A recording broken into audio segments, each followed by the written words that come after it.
11월 13일 금요일 오늘 우리에게 주신 하나님 말씀은 열왕기하 2장 19절부터 25절까지 말씀입니다. 구약성경 562쪽 열왕기하 2장 19절부터 25절까지 말씀 함께 읽겠습니다. 그 성읍 사람들이 엘리사에게 말하되 우리 주인께서 보시는 바와 같이 이 성읍의 위치는 좁으나 물이 나쁨으로 토산이 익지 못하고 떨어지나이다. 엘리사가 이르되 새 그릇에 소금을 담아 내게로 가져오라 하매 곧 가져온지라. 엘리사가 물 근원으로 나아가서 소금을 그 가운데에 던지며 이르되 여호와의 말씀이 내가 이 물을 고쳤으니 이로부터 다시는 죽음이나 열매 맺지 못함이 없을지니라 하셨느니라 하니 그 물이 엘리사가 한 말과 같이 고쳐져서 오늘에 이르렀더라. 엘리사가 거기서 베들로 올라가더니 그가 길에서 올라갈 때에 작은 아이들이 성읍에서 나와 그를 조롱하여 이르되 대머리여 올라가라 대머리여 올라가라 하는지라. 엘리사가 뒤로 돌이켜 그들을 보고 여호와의 이름으로 저주하매 곧 수풀에서 암곰 둘이 나와서 아이들 중에 42명을 찢었더라. 엘리사가 거기서부터 갈멜산으로 가고 거기서 사마리아로 돌아왔더라. 아멘. 이 말씀 하나님 말씀입니다. 오늘도 주님과 동행하시는 은혜로운 하루가 되기를 주님의 이름으로 축원합니다. 오늘까지 이 세 가지 해야 할 일이 있었습니다. 인사구역회 회원들은 저에게 그 위임 답신을 보내주셔야 되고, 또 한 가지는 추수감사 주일 우리 강단 장식하는 거 오늘까지는 봉헌해 주셔야 내일 장식을 할 수가 있습니다. 또 한 가지는 감사절 영상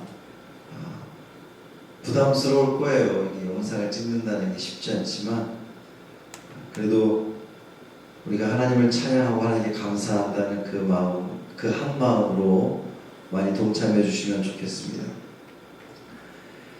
엘리야의 마지막 행보가 어떠했죠?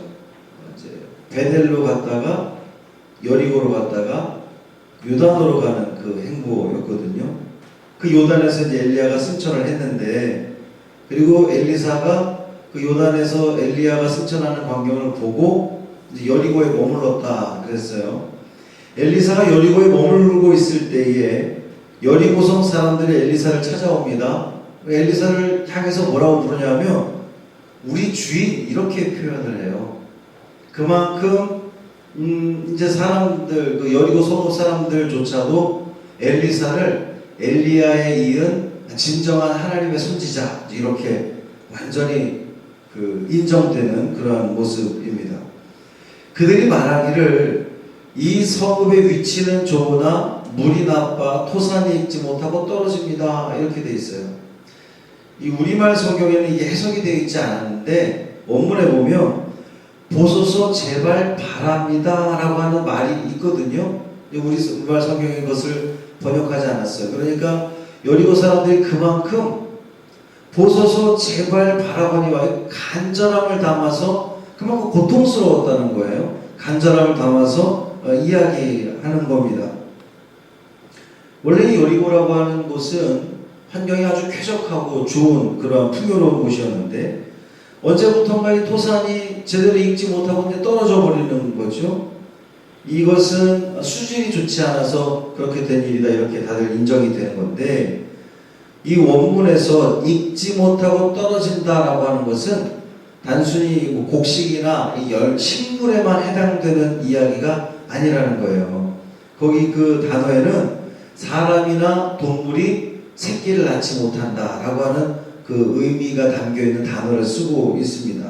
그러니까 이 토산이 익지 못하고 떨어지는 것은 이 식물들만 떨어지는 것이 아니라 사람, 그 땅에 사는 여인들을 유산한다라고 하는 의미를 가지고 있고, 그 땅에 있는 가축들도 제대로 새끼를 내지 못하고 유산해 버린다라고 하는 것을 의미하는 거예요. 뭐 식물들이 있기 전에 떨어지는 현상이라는 것은 물론이거니와 이제 그 이야기를 들은 엘리사가 새 그릇에 소금을 담아오라 그렇게 이제 이야기를 합니다.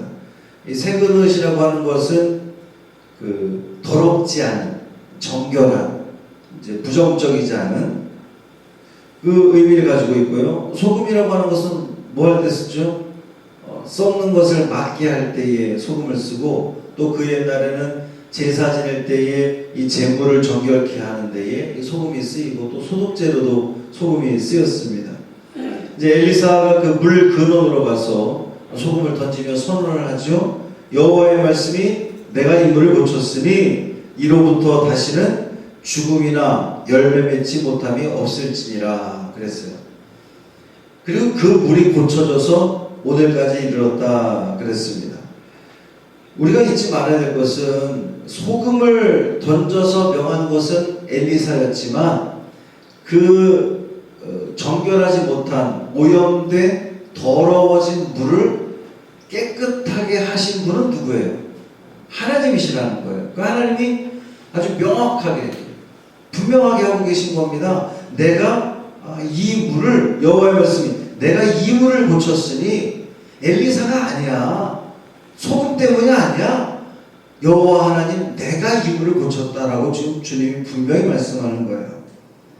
지금도 이 샘에서는 많은 물이 좋은 물이 나온다고 이야기를 합니다. 그리고 이제 엘리사가 여리고를 떠나서 베델로 올라가는데 이제 엘리야의 그 마지막 행보가 어디라 그랬죠? 베델, 여리고, 요단. 그리고 지금 이 엘리사의 행보가 어떻습니까? 요단에서 여리고를 머물렀다가 베델로 올라가는. 그러니까 엘리사가 마지막으로 걸었던 길을 엘리야가 마지막으로 걸었던 길을 엘리사가 지금 그대로 거꾸로 오고 있다는 것은 엘리야가 행했던 그 모든 선지자로서의 사명을 엘리사가 그대로 이어받고 있다라고 하는 것을 다시 한번 증명하는 그러한 이 경로예요. 이 베델로 올라갈 때에 베델 성읍에서 작은 아이들이 나와서 엘리사를 조롱합니다. 대머리여 올라가라, 대머리여 올라가라. 이것도 사실 이제 목사에게 이런 그 기회가 없으면 여러분이 이 성경 말씀이 다 이해하기 쉽게 번역이 되어 있으면 목사가 할 일 없겠죠. 근데 여기서 이 작은 아이라고 하는 단어를 썼지만 왜 이렇게 번역을 했을까 좀 아쉽습니다. 왜냐하면 이 아이들을 의미한다고 보기가 어렵거든요. 저도 사실 어렸을 때 이 말씀을 교회 선생님이나 목사님이 풀이해 줄 때에 아이들이 이렇게 쫓아오면서 대머리에 올라가라 대머리에 올라가라 이렇게 장난스럽게 이야기한 것으로 이렇게 이해를 했는데 여기서 말하는 이 아이는요 굉장히 아주 광범위하게 쓰이는 단어입니다. 성경에서 보면 아직 태어나지 않은 아이 또 이 단어를 썼고요. 갓 태어난 아이도 이 단어를 썼습니다. 젖을 갓 뗀 아이도 이 단어를 썼고요. 17세 먹은 소년도 이 단어를 썼고 30살 먹은 청년에게도 이 아이라고 하는 단어가 쓰였어요. 그 말이 뭐냐? 장가가지 않은, 그러니까 결혼하지 않은 아이를 의미하는 그러니까 청년 정도로 보는 것이 더 적합합니다. 왜냐하면 이들이 한 행동을 보면 이게 결코 어린아이들이 했다는 행동으로 보기가 어렵다는 거예요. 너무나 조직적으로 움직였거든요. 자발적인 행동이라고 보기 어렵습니다. 어떤 무언가의 사주를 받아서 조정을 받아서 한 행동이라고 보여져요. 이스라엘 백성들은 얼마나 이 신앙교육이 철저합니까? 이스라엘 백성들은 아이들을 가르칠 때에 부모님을 또 다른 선생님으로 여기면서 아주 부모님을 굉장히 높게 공경하죠. 부모님 말씀만 절대적으로 순종해야 되는 겁니다. 뿐만 아니라 못지않게 아니요 더 랍비, 그러니까 선생님에 대해서는 더 존경심을 갖고 함부로 말하거나 함부로 대하지 않습니다. 근데 지금 여기 나온 이 젊은 청년들이 선지자에 대해서 이렇게 조롱하는 것은 있을 수 없는 일이거든요. 근데 왜 이런 일들이 있느냐? 하나님의 선지자인 엘리사에게 이토록 모욕적인 발언을 하게 했느냐? 누군가가 그것을 시켰다는 거예요. 조직적으로. 일단 엘리사의 저주를 봐도 그렇습니다. 하나님의 선지자가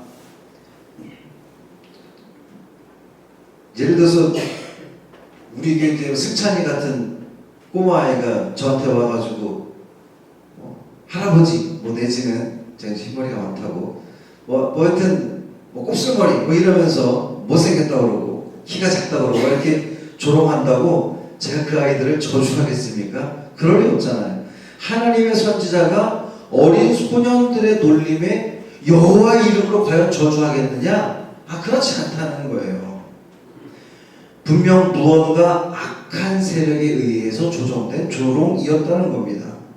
뿐만 아니라 하나님의 선지자인 이 엘리사를 무시하는 것은, 하나님께서 택하신 그를 무시하는 것은 그를 보낸 하나님을 무시하거나 조롱하는 것과 마찬가지라는 의미입니다.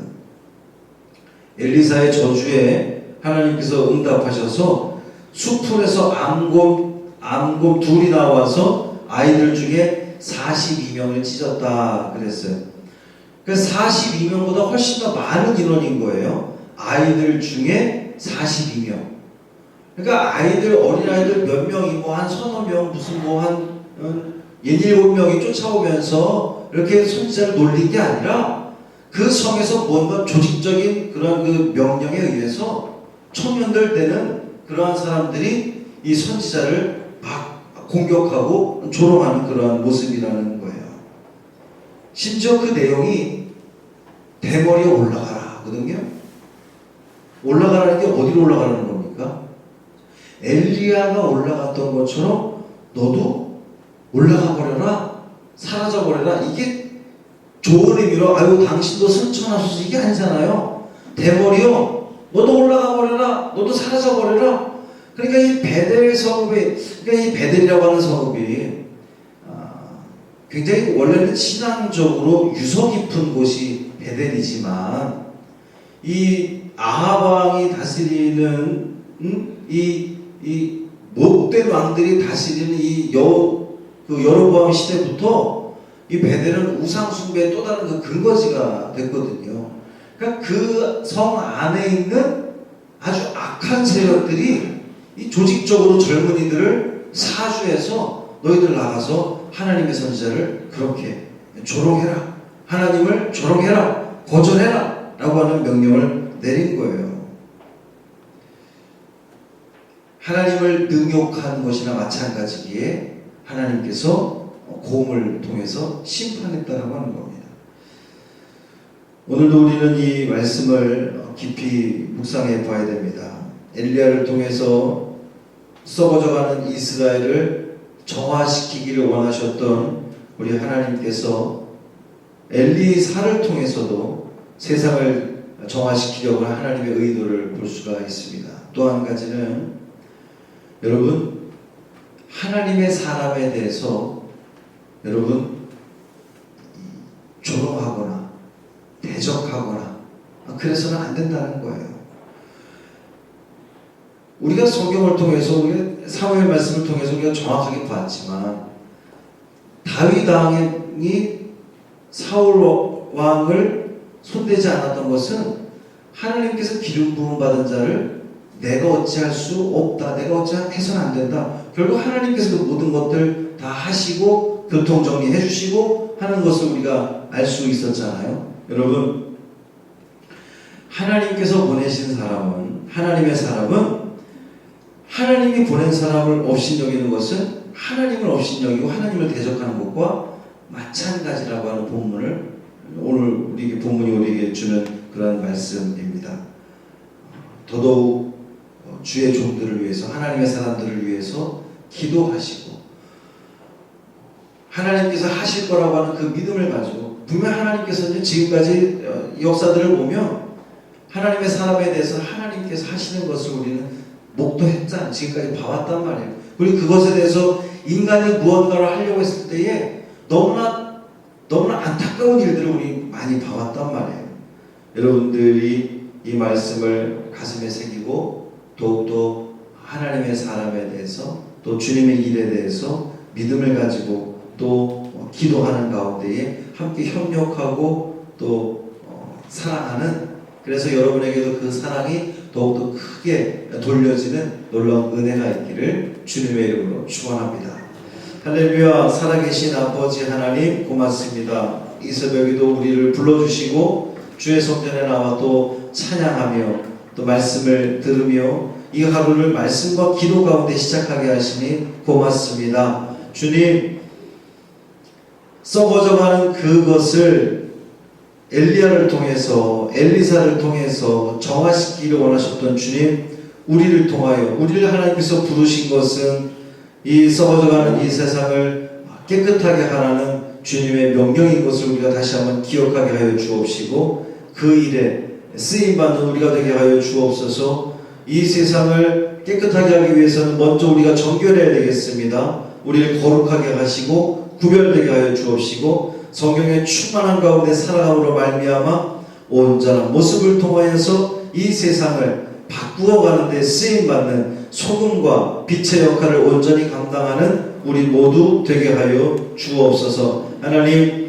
하나님의 사람에 대해서 주의 종들에 대해서 우리 모두가 다 사랑하고 존경하는 마음을 가지고 나아갈 때에 또한 그것이 우리에게 은혜가 되고 우리에게 더 귀한 일인 줄 믿습니다. 하나님, 주의 종들과 또 우리 모든 성도들과 함께 협력하여서 하나님의 나라를 이 땅에 만들어가는 데에 우리 모두가 아름답게 쓰임받는 귀한 은혜가 있게 하여 주옵소서. 이 하루를 온전히 주님께 맡기기를 원합니다. 특별히 오늘 금요일입니다. 금요 기도의 시간에 우리 사랑하는 모든 성도들이 주의 성전에 나와서 지금이 바로 기도해야 할 때임을 깨닫게 하여 주옵시고 성전에서 하나님을 온전히 예배하며 영광 돌리는 믿음의 성도들 되게 하여 주옵소서. 감사드리며 우리 주 예수 그리스도의 이름으로 간절히 축복하며 기도합니다. 아멘.